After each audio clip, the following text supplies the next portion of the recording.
लेकिन उससे ज्यादा भी अहम और जरूरी बात यह है कि ये महफिलों में आना भी तभी कामयाब है जब हमारे घर में बैठा हुआ बूढ़ा माँ बाप हमसे राजी है।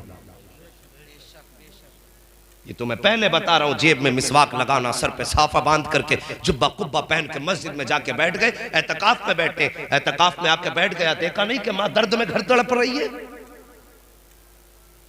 हाँ, एतकाफ भी रब को वही प्यारे होते हैं जो माँ बाप की खिदमत के बाद किए जाते हैं। बेशक बेशक। वो जवानों रोजी के लिए मारे मारे फिरते हैं, बिजनेस में बरकत नहीं है, कारोबार में बरकत नहीं है। बरकत ना होने की वजह सिर्फ ये, कहीं ना कहीं हमने माँ बाप का दिल तोड़ा है। हाँ, अगर हम ये समझते हम अपनी तदबीर से कमाते हैं, अपनी मेहनत से कमाते हैं, तो सोच गलत है।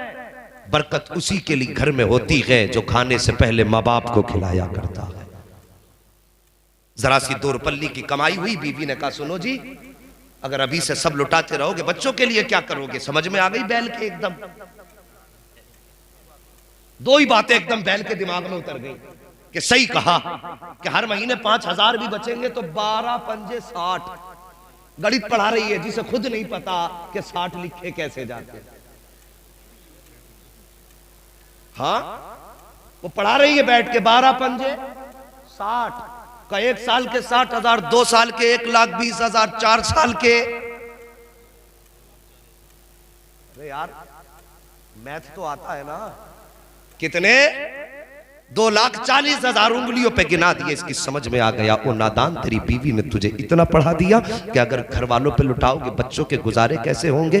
जब बीवियां ये कहा करें तो उसके सामने मुस्तफ़ा का फरमान खोल के रख दिया करो। आओ मेरे नबी की तारीख उठा करके देखो, अभी आपने ऐलान नबुव्वत नहीं फरमाया है, मक्के के बाजार में सरकार जा रहे हैं, आपने देखा एक जवान अपने बाप का गिरेबान पकड़ के लाया है और उसको गालियां बक रहा है। मेरे सरकार ने बूढ़े बाप पे जुल्म होते देखा, गए जाके जवान की कलाई पकड़ी, बूढ़े का गिरेबान छुटाया और छुटाने के बाद फरमाया कौन है ये, तेरा क्या लगता है? उसने कहा ये मेरा बाप है। आप फरमाते तू इसे क्यों मार रहा है? जैसे उसने इतना सुना ना, कहने लगा आप कौन है? आप फरमाते बता तो सही से क्यों मार रहा है? उसने कहा कि मैं क्यों बताऊं, इसी से पूछो। जैसे मेरे नबी ने बूढ़े की तरफ तवज्जो की है, खुदा की कसम अभी जबान नहीं खुली थी कि आंखें बूढ़े की बरसनी शुरू हो जाती है और हर जवाब से पहले बूढ़े ने कहा था मेहरबान बता तो सही, आज तक मक्के में कोई ऐसा नहीं आया जिसने किसी पिटने वाले का गिरेबान छुड़ाया हो, आज तक कोई ऐसा नहीं आया जिसने मजलूम की आकर के मदद की हो। बता तो सही तू कहाँ का रहने वाला है, तेरा नाम क्या है और बता तेरा रिश्ता किस खानदान से है।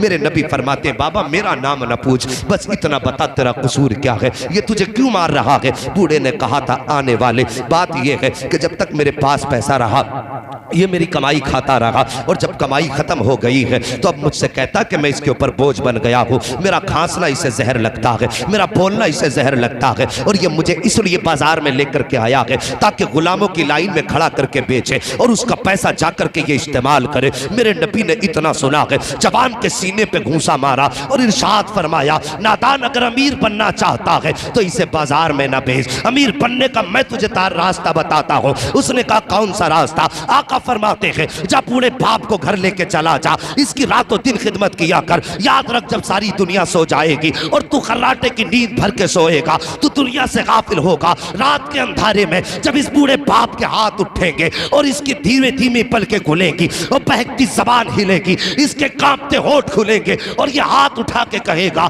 या अल्लाह मेरे बेटे ने मेरी खिदमत का इंतजाम किया है तो इसके नस्ल की रोजी का इंतजाम फरमा दे। आका फरमाते हैं तू इसको बेच करके अमीर बनना चाहता है, अमीर ऐसे बना जाता है जब ये दुआ करेगा इसके हाथ उठेंगे तो हाथ नीचे बाद में आएगी, खुदा की रहमतें तेरे दरवाजे पे पहले आ जाए। बेशक सुभान अल्लाह सुभान अल्लाह, वाह वाह वाह।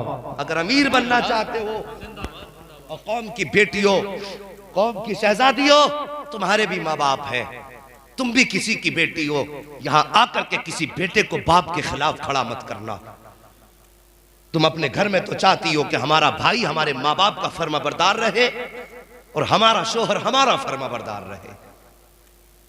सब पे हुकूमत ना चलाया करो, बीवी हो बीवी बन के रहो। रह गई बात रिज्क की तो मुस्तफा के करम पे छोड़ दो, आका के करम पे छोड़ दो, फिर तुम इतनी तदबीर से नहीं कमा सकते हो जितने मुस्तफा के करम से तुम्हें मिल जाएगा। यही तो झगड़ा है ना कि माँ बाप को खिलाएंगे, कुछ कह दिया करते हैं क्या तुम्हें पालूं या अपने बच्चों को पालूं, तुम्हें देखूं या अपने बच्चों को देखूं। नादान कभी माँ बाप के नाम पे लुटा के तो देख। एक बात मुझे याद आ रही है, वो बात बता के मैं बात खत्म कर लूं।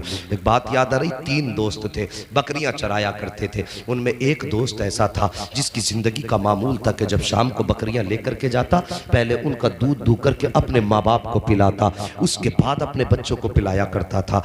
एक दिन हुआ क्या, वो आने में उसको ताखीर हो गई जंगल से, वो आया देर से और आकर के उसने बकरियां दुई।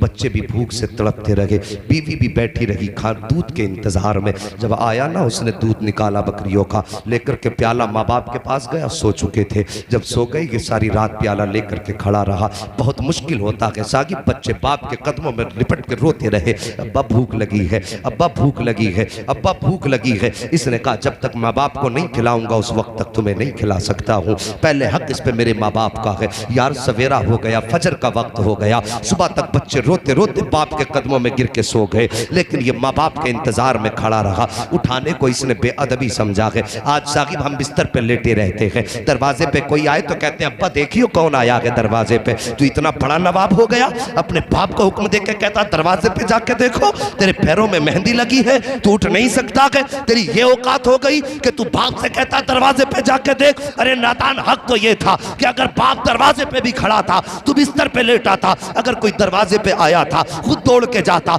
अपने बाप से जाकर के उसकी खबर देता, और तू बाप से कहता दरवाजे पे देखो कौन आया है। अल्लाह अकबर, इनकी कहानी सुनो। बच्चे रात भर रोते रहे, इसने दूध नहीं पिलाया है। जब फजर के वक्त उठते हैं माँ बाप, उसके बाद इसने दूध पिलाया है, उसके बाद फिर बच्चों को दूध पिलाया है। ऐसे दिन गुजरते गए। एक वक्त ऐसा आया कि गर्मी की शिद्दत थी और ये बकरियां चरा रहा था। पहाड़ के अंदर खाली जगह हुआ करती है जिसे गार भी कहा जाता है, खोह भी कहा जाता है। ये तीनों दोस्त जाकर के उस गार के अंदर धूप से बचने के लिए बैठे। अचानक पत्थर ऊपर से गिरा और गार के मुंह पे आके रुक जाता है, गार के मुंह पे आके रुक जाता है। तीनों ने ताकत लगाई, पत्थर नहीं हटा है। अल्लाह अकबर, 3 दिन हो गए हैं। जब भूख की शिद्दत सताने लगी, जब इन्हें ये लगा कि अब मर जाएंगे, तब इसने कहा था यारो अपने अपने अमल याद करो, अपनी अपनी नेकियां याद करो। सबने अपनी अपनी नेकियां याद की हैं। सब कहते हैं या अल्लाह मेरी किस नेकी के बदले में पत्थर हटा दे। दूसरे ने कहा या अल्लाह मेरे इस नेकी के बदले में पत्थर हटा दे। फिर इसकी बारी आई है, इसने रोक करके अपनी आंखों को भिगोया है और आंसुओं का जेवर चेहरे पे सजाया है। उसके बाद रुख अल्लाह के अर्श की तरफ उठाया है और फिर उसके बाद कहता है या अल्लाह, एक रात में अपने माँ बाप की रजा के लिए रात भर खड़ा रहा था। मेरे मालिक, मैंने बच्चों को दूध नहीं पिलाया था जब तक मेरे माँ बाप ने नहीं पिया था। मैंने बच्चों को रात भर तड़पता बर्दाश्त किया, लेकिन बच्चों के सामने माँ बाप को मुकद्दम रखा था। या अल्लाह अगर इस अमल से राजी है तो आज मेरी मुसीबत टाल दे। इतना कहना था कि पत्थर खुद ब खुद हटना शुरू हो जाता है, पत्थर हट जाता है। ओ साकिबो, अगर माँ बाप के वसीले से पत्थर हट सकते हैं तो माँ बाप के वसीले से बुरे दिन भी आए हुए टाले जा सकते हैं। बेशक, सुभान अल्लाह। नारे तकबीर, नारे रिसालत, उलमाए अहले सुन्नत, मसलके आला हजरत, मसलके आला हजरत मुफ्ती हम्माद साहब क़िबला जिंदाबाद जिंदाबाद। हर इबादत कबूल है मगर माँ बाप की फरमाबरदारी के बाद। ये याद रखना, हर इबादत कबूल है मगर माँ बाप की फरमाबरदारी के बाद। अगर माँ बाप की फरमाबरदारी नहीं तो समझ लो फिर इबादत कबूल नहीं। याद रखना इस बात को। अल्लाह वालों की तर्ज जिंदगी, उन्होंने कभी माँ बाप को नहीं सताया, माँ बाप के फरमाबरदार रहे। और उनकी माएँ तहज्जुद में उठ उठ के बेटों के लिए दुआ करती थी, तो कभी बेटा ख्वाजा कुतुबुद्दीन बख्तियार काकी बन जाता था, कभी बायजीद बुस्तामी बन जाता है, कभी गरीब नवाज बन जाता है। जब माँ तहज्जुद में दूध पिलाती है वजू करके, तो खुदा की कसम फिर बेटा बाबा फरीद बन जाया करता है। ऐसे ये जो कमाल है ना, सब माँ के दूध के कमाल हुआ करते हैं। अल्लाह अकबर साहिबो, मैं माओं से भी गुजारिश करूँगा, अपने बच्चों को गाने गा करके दूध न पिलाया करो, मुस्तफ़ा की नाते सुना के दूध पिलाया करो। जिन बच्चों की परवरिश गाने सुना के की जाती है फिर वो शैतान बना करते हैं, और जिन बच्चों की परवरिश नात सुना के की जाती है फिर वो मुस्तफ़ा के सना खान बना करते हैं। बेशक, सुभान अल्लाह। सना खान का मतलब ये नहीं कि वो मिंबर पे खड़ा हो नात पढ़े तभी नात खा है, हाँ माइक पढ़े, जुब्बा पहने, कुब्बा पहने तभी नात खा है। यार हर वो बंदा नात खा है, अगर खेत में पानी चल रहा है जबान पे मुस्तफ़ा की नात के तराने हैं, वो भी नात खा है, काम कर रहा है लेकिन जबान कह रही है सरवर कहूँ के मालिको, मौला कहूँ तुझे, बागे खलील का गुले ज़ेबा कहूँ तुझे, तेरे तो वस्फ़ ऐबे तनाकी से है बरी, हैरान हूँ मेरे शाह मैं क्या क्या कहूँ तुझे। और जिंदगी इसी अंदाज में गुजारते चले जाओ, जब जिंदगी खुदा की कसम नात पे मुकम्मल होगी और जब कब्र में पहुंचोगे फरिश्ते इशारा करके कहेंगे बता तो सही इनके बारे में क्या कहता था, और जब लफ्ज़ इन कहेंगे सामने मुस्तफ़ा का जलवा होगा तो फिर सोचने की जरूरत नहीं पड़ेगी, बल्कि बेसाख्ता जबान कहेगी इन्हें जाना इन्हें माना न रखा गैर से काम, लिल्लाहिल हम्द में दुनिया से मुसलमान गया। सुभान अल्लाह, सुभान अल्लाह, वाह वाह वाह, सुभान अल्लाह। आदतें डाल लो। किसी ने कहा था नात खानी मौत भी हमसे छुड़ा सकती नहीं, कब्र में भी मुस्तफ़ा के गीत गाते जाएंगे। साहिब वो वक्त बहुत हो चुका है, मेरा गरीब नवाज है, उनकी चौखट से आज तक कोई खाली नहीं गया है। अल्लाह अकबर, वो जिस पे नजर करम डाल देते हैं वक्त का सुल्तान बना देते हैं। मेरे गरीब नवाज को मुस्तफ़ा ने कुतुब बताया था, हमने तुम्हें कुतुबियत की डिग्री दे दी, और कुतुबियत की डिग्री विलायत में सबसे बड़ी डिग्री होती है। सिर्फ कुतुब जो है वली नहीं होता, बल्कि उसकी चौखट पे कितने वली बनाए जाते हैं। आज तक गरीब नवाज की चौखट से कोई हिसाब नहीं, कितने वली बना के निकाले गए होंगे, कितने गौस बना के निकाले गए होंगे, उसका कोई हिसाब नहीं है। और फिर वो ठहरे मेरे मुस्तफ़ा के शहजादे। वहाँ तो ये भी नहीं देखा जाता है कि पापी आया है कि नमाजी आया है, अच्छा आया है कि बुरा आया है। उनकी चौखट का तो मामला है कि बंदा व मोहताज व गनी एक हुए, तेरे दरबार में पहुँचे तो सभी एक हुए। जब उनके दरबार में पहुँचते हैं तो फिर कहानी ये होती है कि एक ही सफ में खड़े हो गए महमूद व अयाज, ना कोई बंदा रहा ना कोई बंदा नवाज। और जब देने पे आते हैं खुदा की कसम हाथ जिस समत उठा गनी कर दिया, मुझे पहले समाहत पे लाखों सलाम। ये उनकी सकावतें हैं और उनकी शान। बस आखिरी बात कह दूं, तेरी नस्ल पाक में है बच्चा बच्चा नूर का,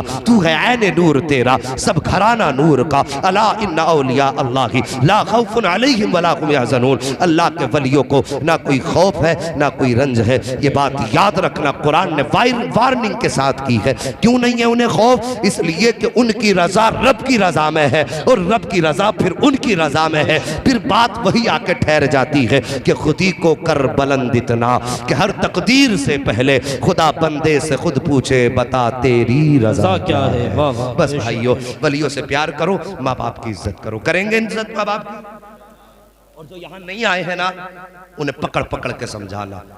भाई सुल्तानी साहब कलाम पढ़ रहे थे, कहा होगा ना हाथ उठाओ जितने लोग माँ बाप से प्यार करते हैं। मेरे हिसाब में ना मत उठाओ भाई, शर्मिंदा हो जाओगे। मैं हाथ नहीं उठवा रहा हूँ, मैं उठवाता भी नहीं हूँ, ये काम भी नहीं करता हूँ। महफिल में बैठ के झूठ नहीं होना चाहिए, क्योंकि मैं अगली बात जो कहने लगा बड़ा कड़वा सच है।